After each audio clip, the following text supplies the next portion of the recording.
Hi, welcome to the F1 Time Portal, a Formula One history podcast started by two Formula One jocks. I'm your host, Rosa. And I'm your Knights in White Satin, Luigi. And today we're taking you back to the fifth and final part of the 1972 season. So let's go.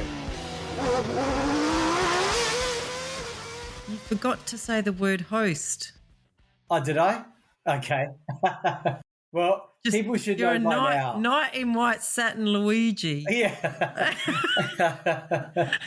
Well, people should know, first of all, I'm not really the white satin sort of person. No. What does that song mean? I have no idea, actually. I know the song. It could be a really bad meaning.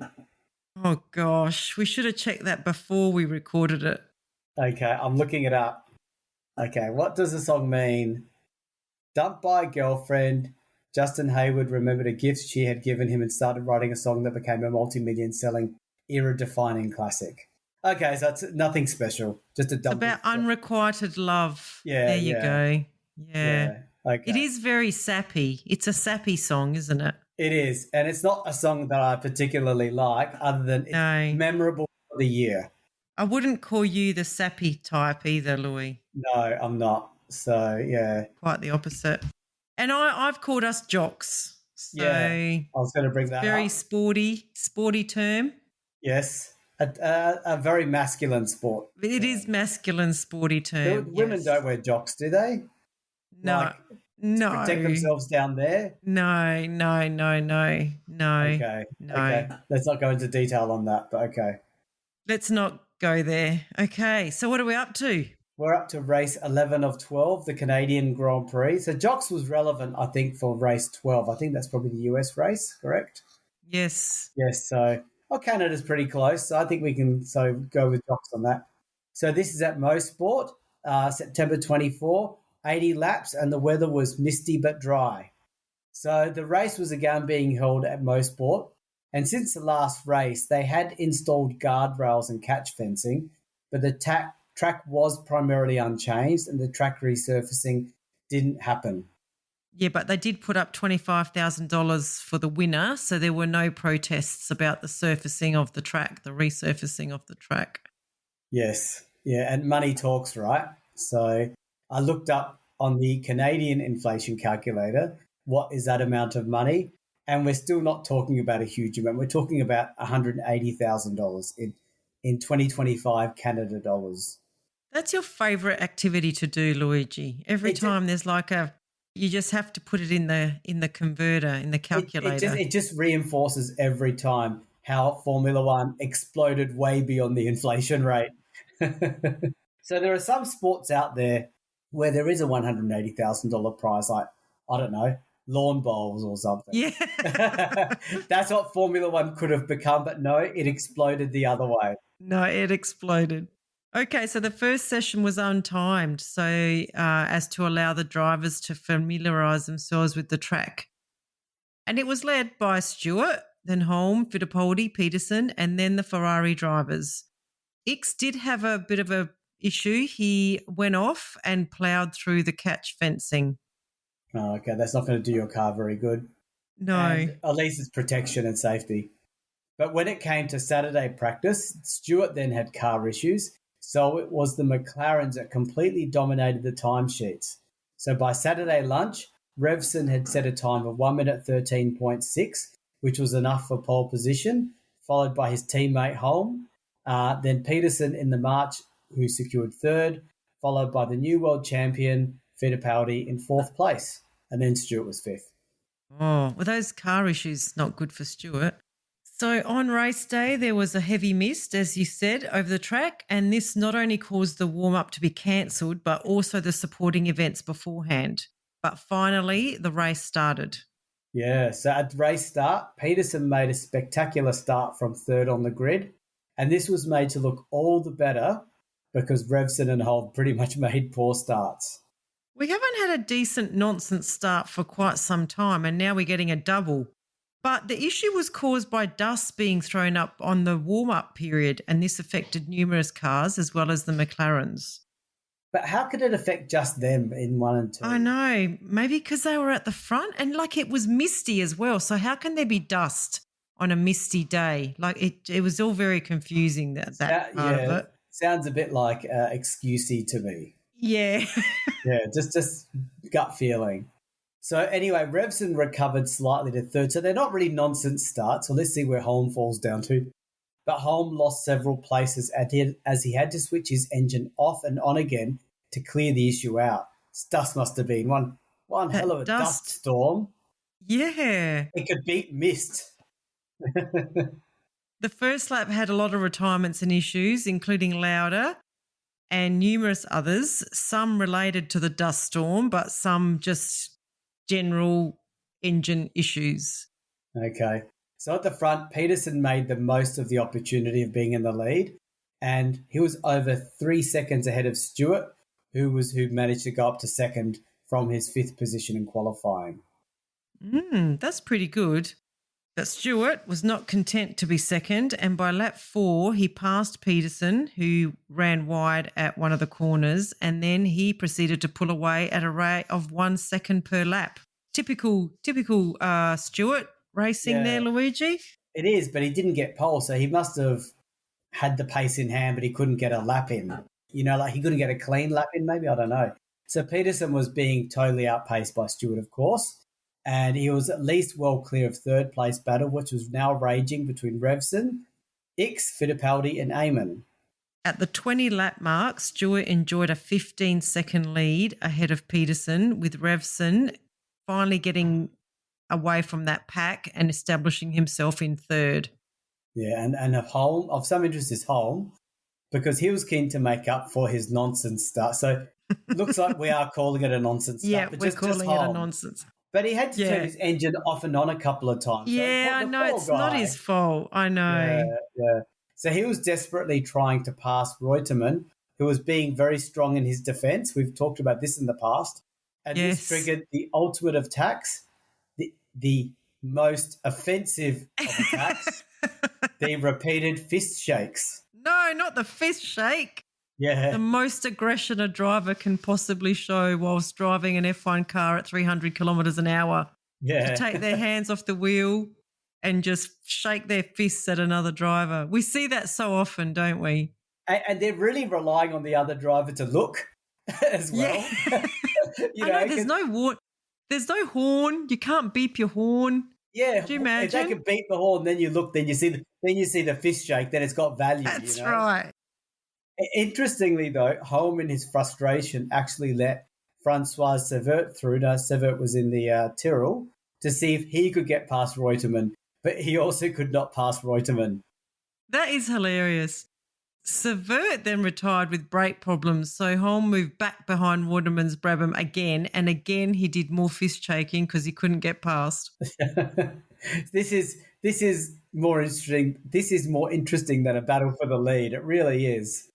So finally, Holm accepted his situation and settled in behind Reutemann, which is exactly what Reutemann wanted him to do. Exactly.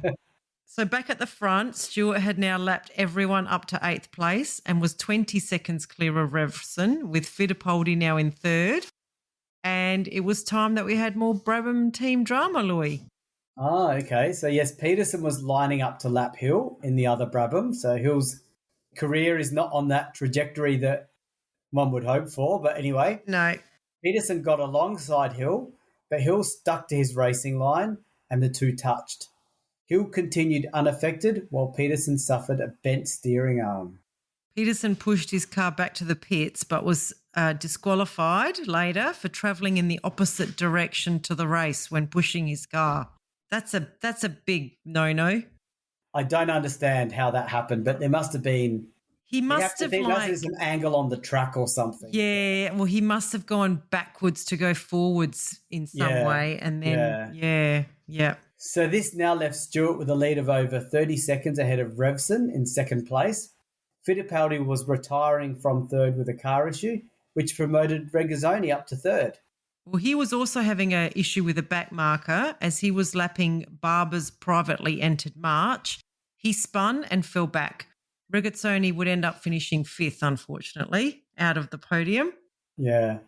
So the next bit of excitement is the battle between Holm and Reutemann, and these two were now in third and fourth. So we're up to lap 72 of 80, and Holm knew that a podium was at stake.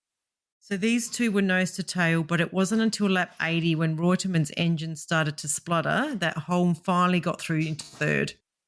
All that fist. I mean, I just want to imagine that Holm was fist shaking the whole time. Yes. They were battling for how many laps?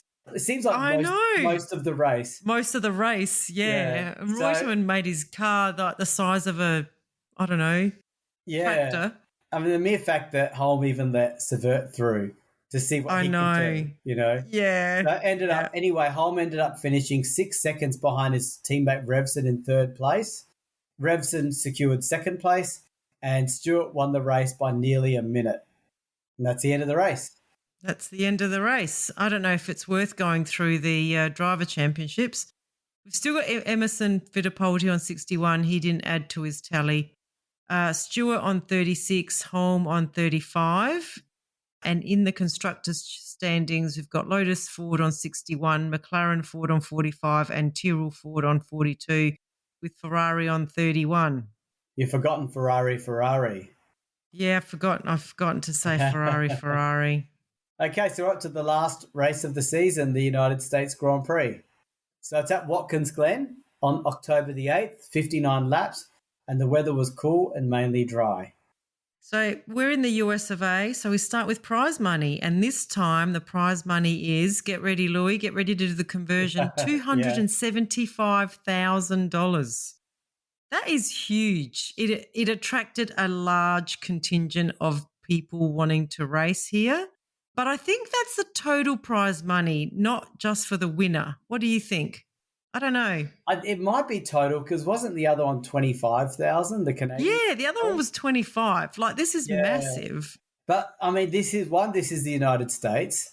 And two, this is the race where it doesn't count. There's no championship on the line anymore. Maybe this is what they have to do to draw in the crowd, drawing the cars. Yes. Yeah. Yeah. But this is about, in 2024 dollars, we're recording this in mid-25, but 2024, $2,074,000. So it's a decent amount. If it's for just the winning driver, I'm sure they earn more than that today. Maybe they wouldn't earn more than that. That's quite a lot. But for total prize money, it wouldn't be much. No.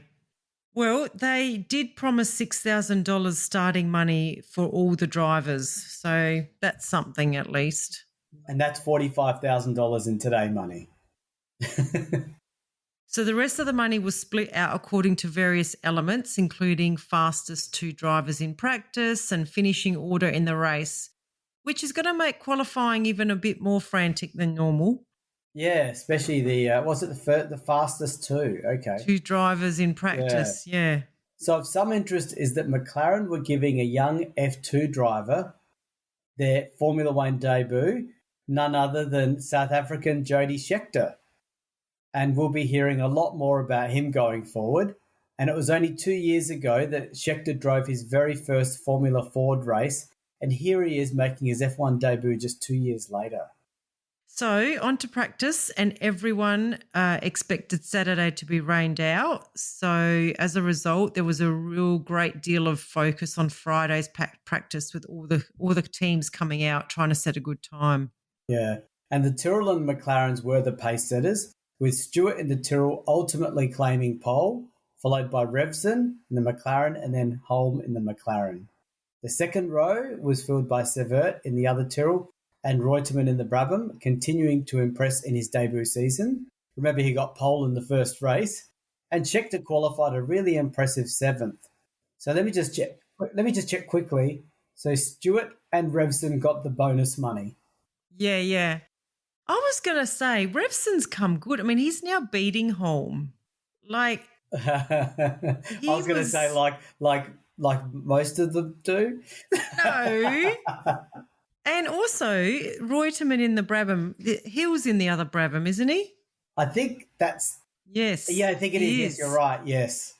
Yeah, so he's having a great debut season and beating Hill as well.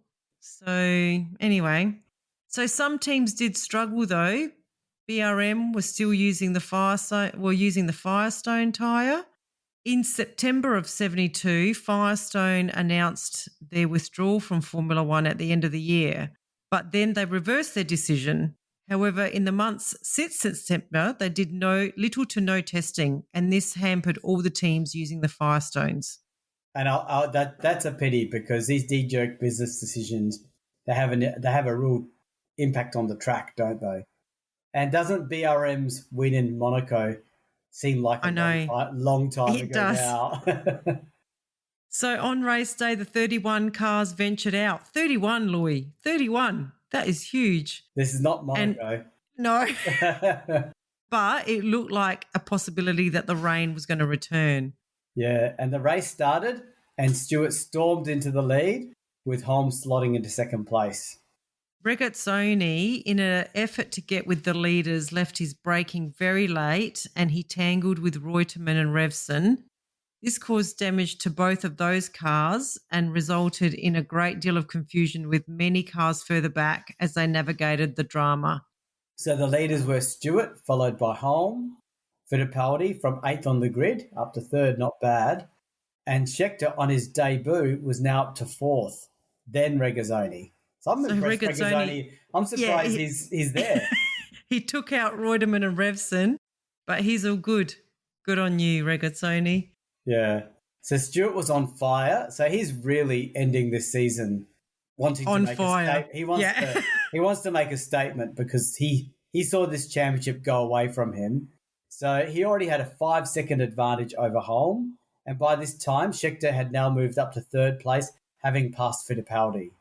That is you mentioned it before, but that is a great start by Scheckter. He has just passed the new world champion. That's a big message to all the other F1 teams out there. Yeah. And Stewart continued to pull away at ease, which was the opposite of Fittipaldi, who was struggling to stay ahead of a trio of Ferraris. He had a puncture, as in Fittipaldi, and this will be the cause of his retirement a number of laps later.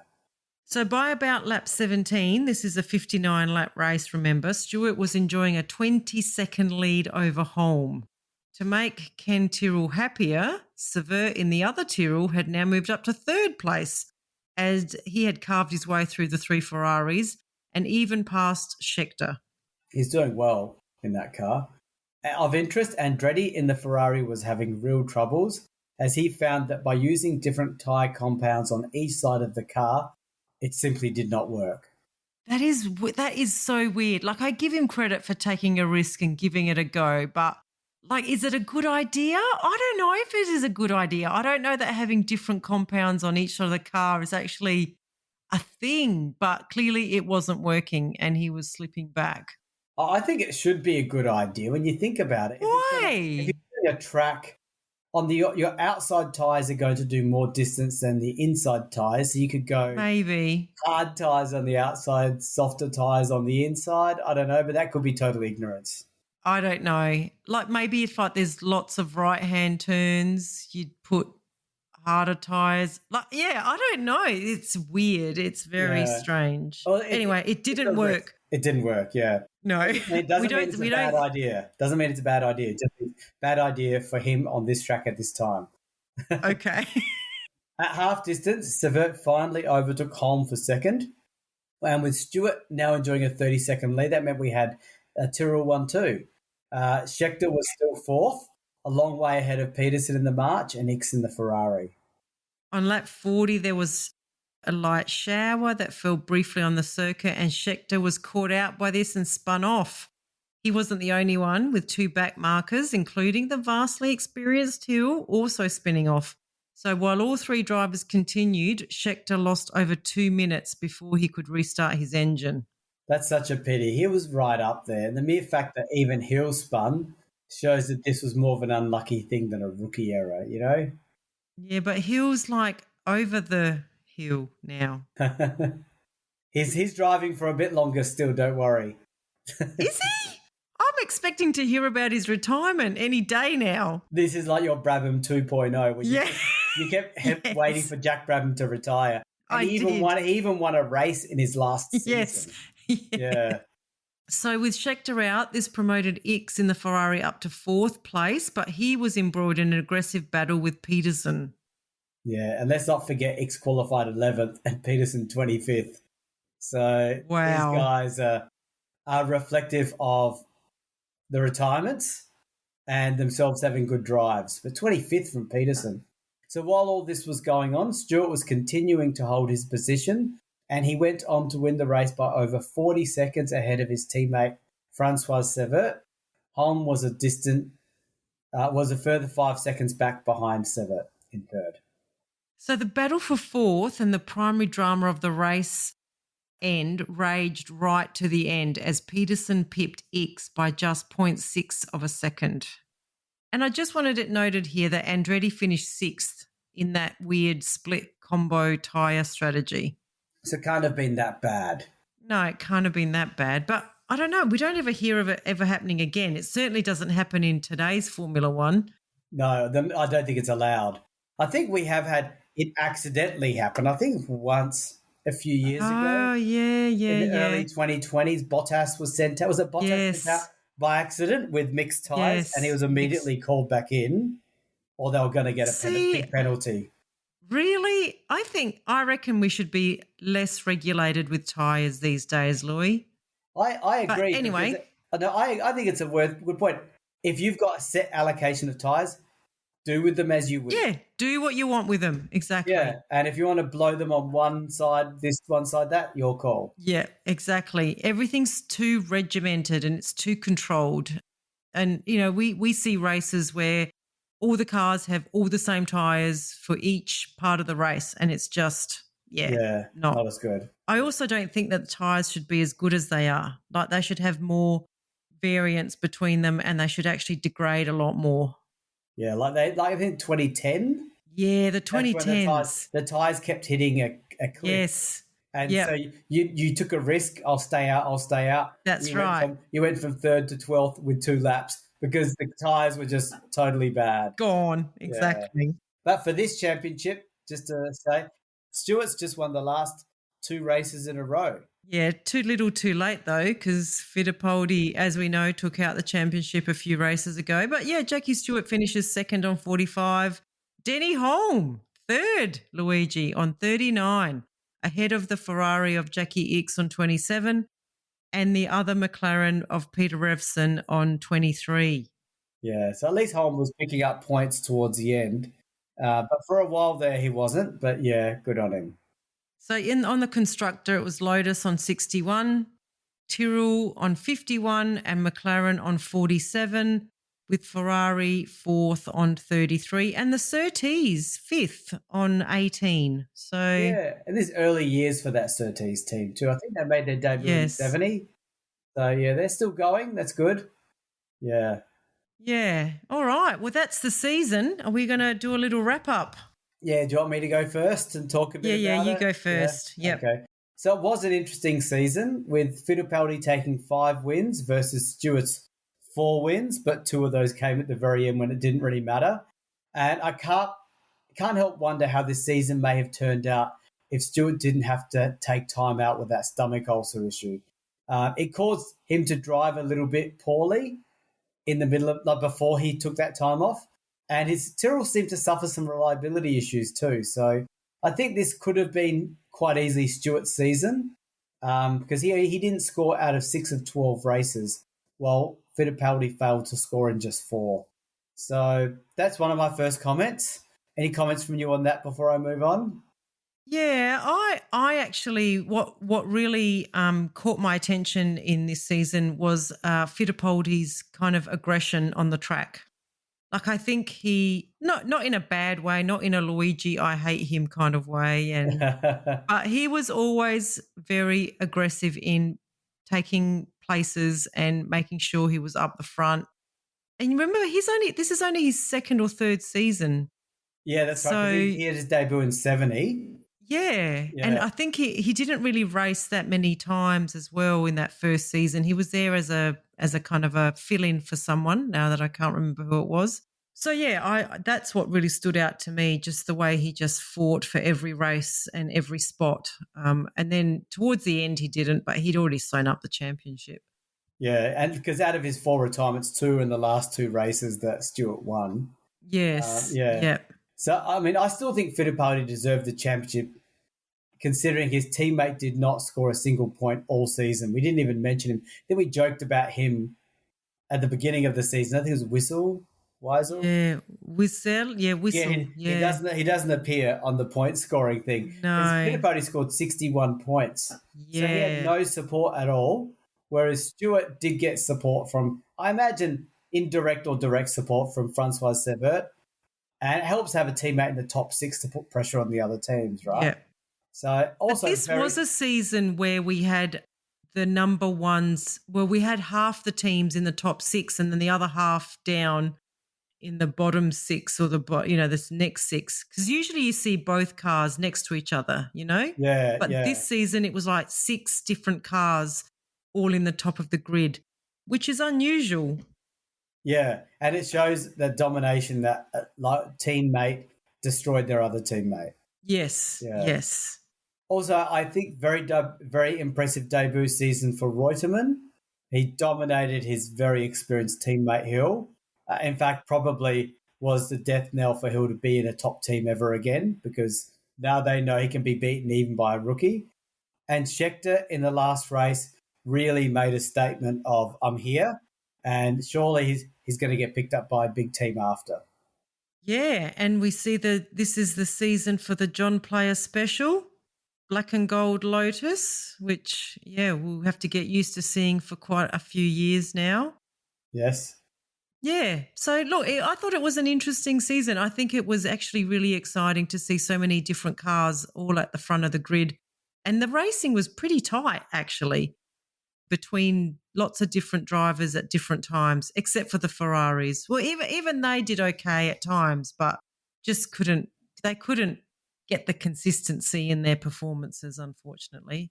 Yeah, and I think we can wrap this up by reminding everyone that Fittipaldi set the record for being the youngest Formula One champion at the time, and that record stood. He was 25 years and 303 days. His record was broken. Do you remember this, Rosa? Did we talk about this already or not? We haven't talked about it, but I'm going to guess, is it Alonso that broke it? Yeah, Alonso, 2005. That's how long the record stood for. That is amazing. So from 72 to 2005, we're talking 30-something years. 33 years? 5 plus 32. No, 38. No, 5 plus 28 is 30. 32? 72 to 2000 is 38. No, it's only 28. Oh, 28. Oh, 72, not 62. Yeah, got it. Yeah. A lot of years anyway. A lot of years. Yeah. We love Formula One. We don't love maths, okay? Well, I'm very good with numbers, but not very good with additions and subtractions like that, as you can tell. Yeah. Yeah. Still amazing result. It is. Amazing result by Fittipaldi. Yeah.